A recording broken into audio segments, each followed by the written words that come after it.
അവിടെ വിശ്വാസത്താൽ നീതീകരിക്കപ്പെടുകയും പരിശുദ്ധാത്മാവിനെ പ്രാപിക്കുകയും ചെയ്ത ഗലാത്യർ വീണ്ടും ന്യായപ്രമാണത്തിന്റെ കീഴിലേക്ക് പോകാൻ ആഗ്രഹിച്ചപ്പോൾ അവരെ പൗലോസ് ശക്തമായ ഭാഷയിൽ ശകാരിക്കുകയാണ്.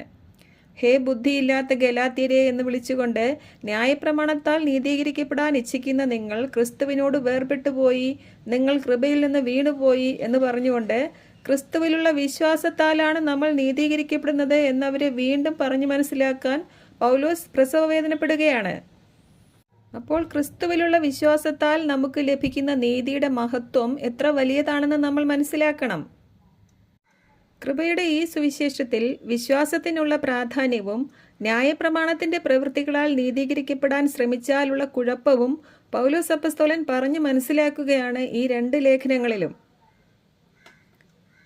ഇങ്ങനെ ന്യായപ്രമാണത്തിന്റെ പ്രവൃത്തികളാൽ അല്ല നമ്മൾ നീതീകരിക്കപ്പെടുന്നത്, നമ്മൾ ക്രിസ്തുവിലുള്ള വിശ്വാസത്താൽ മാത്രമാണ് നീതീകരിക്കപ്പെടുന്നത് എന്ന് പറയുമ്പോൾ ചിലർ ചോദിക്കാറുണ്ട്, അപ്പോൾ ബൈബിൾ വായിക്കുന്നതും പ്രസംഗിക്കുന്നതും ഈ മെസ്സേജുകൾ ഷെയർ ചെയ്യുന്നതും എല്ലാം ഒരു പ്രവൃത്തിയല്ലേ എന്ന്.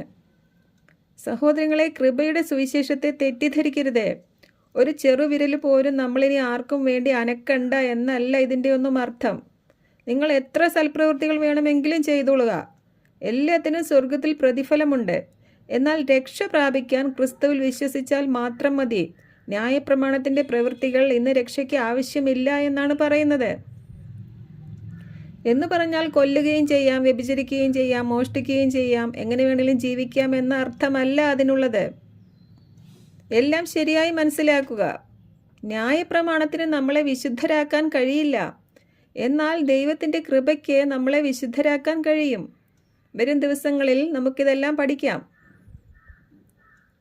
അങ്ങനെ പിന്നീട് റോമാലേഖനത്തിൻ്റെ 6-ാം അധ്യായത്തിൽ എങ്ങനെയാണ് വിശ്വാസത്താൽ ക്രിസ്തുവിനോട് ചേരേണ്ടതെന്നും 7-ാം അധ്യായത്തിൽ എങ്ങനെയാണ് ന്യായപ്രമാണത്തിൽ നിന്ന് മോചിതരാകുന്നതെന്നും 8-ാം അധ്യായത്തിൽ എങ്ങനെയാണ് ആത്മാവിൽ ജീവിക്കേണ്ടതെന്നും ക്രിസ്തുവിൽ നമ്മൾ ആരാണെന്നും എല്ലാം പറഞ്ഞു മനസ്സിലാക്കി തരികയാണ്.